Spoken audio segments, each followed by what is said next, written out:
Is there any human-like civilization outside the earth? মানে আমাদের পৃথিবীর বাইরে কোনো জগৎ সম্পর্কে প্রশ্ন করেছেন।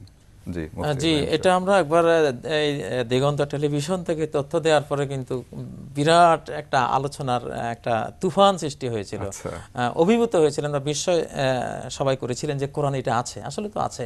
সূরা তালাকের 12 নম্বর আয়াত আল্লাহ বলেছেন যে আল্লাহুল্লাযী খালাকা সাবআ সামাওয়াতি ওয়া মিনাল আরদি মিসলাহুন্না, আল্লাহই হলেন সেই মহান সত্তা যিনি 7 আসমান সৃষ্টি করেছেন এবং 7 আসমানের মতো 7টি পৃথিবীও অনুরূপ 7টি পৃথিবী তিনি সৃষ্টি করেছেন।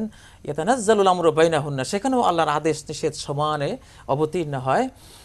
তো সেই আয়াতকে কেন্দ্র করে ইবনে আব্বাস বলেছেন যে এই পৃথিবীর মতো আরও মোটমাট 7টি পৃথিবী আছে। ফি আদামু কা আদামিকুম, সেই পৃথিবীতে তোমাদের আদমের মতো আদম রয়েছে। অনুহুন কানুহিকুম, তোমাদের নূহের মতো নূহ আছে। ও ইব্রাহিম কা ইব্রাহিমিকুম, তোমাদের ইব্রাহিম আলাইহিস সালামের মতো ইব্রাহিম আলাইহিস সালাম আছেন।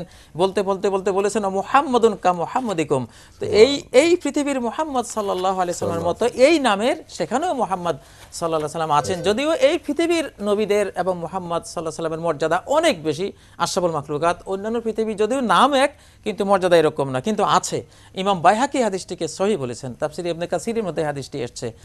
অতএব এটা বিজ্ঞানীরা এখন এটার বাস্তবতা তারা খুঁজে বের করবেন। আমরা তো তথ্য দিয়ে দিলাম কোরআন থেকে এবং সুন্নাহ থেকে। জি জি, ধন্যবাদ।